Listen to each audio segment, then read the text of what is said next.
who this bar is. You know, this is amazing. And she goes, I'm the chick that you just fucking ruins life. I'm like, Whoa, intense. come again? And she goes, and she's still shaking my hand with a strong hold. Huh. And I've got regrets. And I'm like, well, Where'd you come from? who are you, sweetheart? Because you're not being specific enough. And she goes, I'm so-and-so's girlfriend. And I'm like, okay. And she goes, you know, the one you fucked. Oh. Yeah, no. All right. I did not, but what are you talking about? And she goes, where is he? I'm like, oh, he's in the back. So she goes into the back of the house, into the kitchen to find her boyfriend. Ooh. Now, breaking rules. I did skip a couple of items.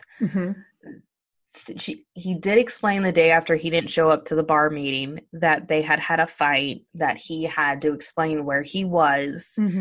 And Brian. And we did not, my mom, obviously my mom's in town. I'm not going to sleep with this guy. And I wasn't extremely attracted Moms to him. ruin everything. They do. Thanks for cock blocking, Mom. Yeah.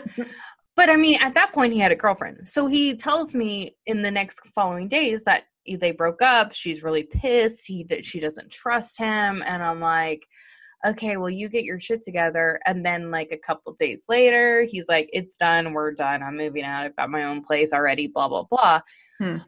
At the point that he has his own place, I'm like, well, people already think I slept with you. I might as well have that experience that I'm getting blamed for. Well, that's how these things happen. That's how they happen. I mean, if I'm going to get blamed for it, I may do it. Yeah, if you didn't get the experience of it, and yet everyone's talking about how you did, I mean, you might as well. Yeah. So I did sleep with him. How was it? It was not awesome. I would say everything but the kiss was good, but he has a lip thing where the inner side of his lips are maybe like almost as if you had braces and they were kind of cut up. It just was really not a good lip situation. Not feeling good about it. And so she, as she says, I'm the bitch that you ruined his life. I'm sitting there thinking, but I didn't sleep with him when you thought I did. Right. I mean, yes. And everyone in the bar assumes I did not sleep with him. And to be fair, just to pause there while you're discussing it, if that is something that ruins your entire life, there's a much larger conversation to be had at that point in time. Ruined your relationship. If she's thinking that, sure. Got it. Ruined the relationship. You think someone's cheated on you? Check. Ruined your life? Come on now. Come on. So she goes in the back, and I look at my bar partner, who's a really, really big, muscular, awesome dude. Love the guy to death still to this day. And I look at him, and he's like, are you all right? And I'm like, yeah, I didn't fuck him when she said I did. Her timing is all off. Listen, I waited until there was a break. Did the right thing here. Girl code. I'm the Rachel No, I'm not. I'm the Ross. You're the company green. So all of a sudden I see this little tiny 105-pound chick come from the restaurant part of the bar, and she's carrying a 5-gallon bucket. I'm like, what is this chick doing? And then I realize, oh my God, she's coming after me. And she has a 5-gallon bucket, and you see this guy running after her like, no. And I'm like, what? And she throws this, I think it's dishwater, 5-gallon bucket of dishwater, throws it at the bar, and it's like cartoon style. I'm able to slide, and it flashes all the way to the right and did not get me at all. And I'm like, you missed me. And then I'm like, that's probably not the right response. That's not going to help the situation. No, it didn't. It's going to amplify some more crazy. So I laugh, and people are going and running after her. They grab her as she's like midair, like sprawled out to like attack me. And they like haul her out outside the bar. I'm like, wow, that was really intense. She gets it. The correct response, Jenny, would have been your aim is like your boyfriend's kisses, a little to the side. Oh, that would have been good. Oh God, it's so bad. So bad. He did have a good six-pack though. I'll give him that. But he reminded me of that one Jewish actor in Royal Pains. I'll get a picture and I'll shoot it over to you because he's spot on. But anyway, so she gets in her Mitsubishi Eclipse, not to be completely super detailed. Yeah. And I remember it because it almost drove into the fucking bar. I shit you not, she turned at the last minute and almost sideswiped a car parked along the street, screeching tires, everything, completely psychotic.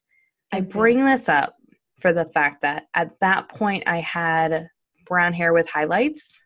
I chop my hair off and dye it. I go to the Pink Pony, knowing at some point she may be there at some point. I don't know. Mm-hmm. I go there with a boyfriend probably 6 months later. And we're in a group of people and this chick is giving this guy a lap dance that we're in that group with. She's giving a lap dance. She's doing the best she can. She turns around and she makes eye contact with me and she goes, "You." And I go, "Oh no. What? What? Much face. I am at my favorite establishment with my boyfriend 6 months after the fact." And she goes, You ruined my life. In the middle of her lap dance. Again with the ruining of the life thing. And then giggled and turned around and continued her lap dance. And I'm like, fuck, this is my favorite strip club. You are ruining my experience. And I'm a little afraid. And my boyfriend looks at me and is like, "Do you know her?" I'm like, "Yeah, don't think so." Like I start going to the fact of like, you got the wrong girl. She's got me confused with somebody else. You got the wrong girl. I have a totally different hairstyle and I'm not that we look nothing alike. Unique. 2 years later, I go back. 2 years later, go back to Pink Pony. Long hair, lots of highlights, almost pure blonde at this moment. Go with another group of friends. She's there and she makes eye contact again and she goes, "Yep, I still remember you. You're that bitch." Come on, girl. I really know how to like put a damper on a situation. I never fucked him that night. So she's hanging on for dear life to this concept that you ruined her life. Yeah. Yeah. By the way, honey, I did not sleep with him when you thought I did. And I said, my mother was in town. My mom's in town. I'm not going to fuck him. Like, I'm going to have some respect. Justified reasoning there. Entirely justified reasoning. Yeah. So Pink Pony's awesome. If you want to sponsor us, I'd appreciate it. Shout out to Pink Pony. But before you go to Pink Pony in Atlanta, go to Claremont Lounge. Tell me more about that. It is like the Greatest Showman of strip clubs. Oh, I love the Greatest Showman. I know. That alone feels like a strip club to me. There's so much going on. I love it. They have the oldest stripper. They have Okay. It's literally the Greatest Showman of strip clubs. It is awesome. It is historically known. I did do some research and Google it for you. Mm-hmm, thank you. It originally opened in 1965. 12. No. Okay, I'll go on with that another time, but it's awesome. So I heard a rumor. Can't talk.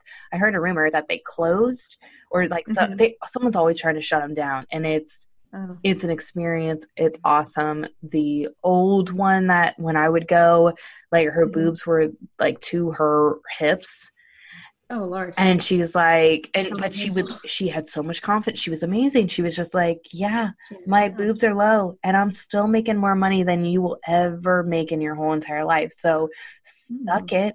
And then they would have a small person, stripper, like anything, all the oddities. It's an amazing experience. So if it's still open, I'll do some research, and correct it if I'm wrong. But Claremont Lounge in Atlanta is another good time. Nice. And on to you, Cassie. Do you have any?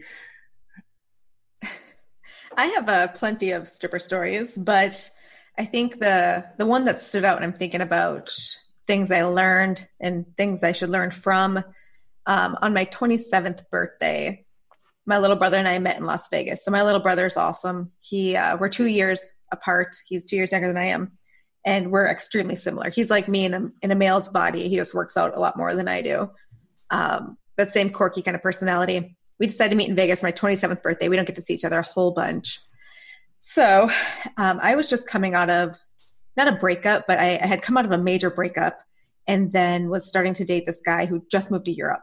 So we were dating for like 6 weeks and he drops it on me like, hey, I got relocated to Germany, so I'm moving. So he moved. It was like, yes. Is that the hair guy? Yes. Okay, we'll talk about him another time. We can talk about him another time. He's wonderful. We still talk to this day. He's a terrific human being. But we continued to not date because he had to relocate to Germany. So I had been missing him. It was like 3 weeks, 27th birthday. I'm ready to go all out. My little brother meets me in Vegas, and Vegas strip club, obviously going to happen. My little brother and I are super chill. Like, we're really good terms. We're really comfortable with each other. We talk about everything. Really good relationship. So we decided to go to strip club because I wanted to go to Sapphire. So they have a male side and a female side. And we're like, this is going to be great. A little bit for everybody, right? So he agreed to go to the male side with me if we went to the female side after, which is totally fine. I love the female side. It wasn't even that much of like a negotiation. We get there and the male side's closed. So we go to the female side. Yeah, apparently the male side's only open for a certain amount of time. So we go to the female side. And the attention we got so I'm 27, that puts him at 25 at that age. We're both decent looking people. My little brother's super, he works out a ton. He's really in shape. He's a muscular guy and he's super quirky. He just attracts people everywhere he goes. So we're sitting together and we both have a girl on our lap, and the amount of attention again we're getting when people find out like we're not a couple, we're like siblings, they keep throwing girls at us. And it got a little ridiculous. And I knew it was time to go home we were towards the main stage and I'm taking a girl's bottom off with my teeth. And my little brother goes, this is a situation I never thought I'd be in. I don't know how to feel about it. And he just like continues to look at his girl. And we're like, we should go. Like, this is the point in the night we're like, we're calling it, time to go. Even though we're both willing to stay longer, but we're like, this is probably a good time to cut it off. Well, we go back to the hotel. I go to bed, and the morning I wake up, it's my 27th birthday. So that's the night of. I wake up and my little brother isn't there. And I'm like, where the hell did he go? So I checked my phone. He went back out with 2 of the girls from the club. Of course he did. So I'm getting texts when I wake up. I'm waking up alone in Vegas, and I'm like, well, this feels weird. 27th birthday. I'm really ready to go all out. I'm like, this is odd. Not exactly how I wanted to feel. And I'm getting texts from my little brother going, hey, I'm on my way back to the hotel. I got 2 girls with me, the 2 girls from last night. Can you leave the hotel for a little bit? Can you leave the room so I can have it with them? I go, are you fucking kidding me? I go, it's my birthday. Literally today, it's my birthday. He's like, I'm really sorry. I just don't get this opportunity. Like, come on, Cass. I'm like, dude, you want me to leave the room? I'm still in bed. Like, I'm just checking my phone. He's like, we're in the hallway. I'm like, you got 2 girls in the hallway right now. I'm like, in bed, not really clothed to leave the hotel, not in the mood to leave the hotel. At this moment, gentlemen, this is the time where you would have just gotten another room. And thank you. That was my thoughts exactly. I'm like, we're in a very big place that happens to specialize in rooms. So go get one. It wasn't calculating that way for a 25-year-old man. So I'm like, fine. He talked me into it. I love my little brother. I'm like, there's no way to get around the situation. It's already awkward because they're in the hallway. There's no like, don't come here, go somewhere else. Like, I didn't know exactly how to handle the situation. I would have done the same thing. I would have said, yeah, come on in. Yeah, I'm just like, stay the fuck out of my bed. You stay in your bed over there because we were sharing a room. So I leave. I pass my little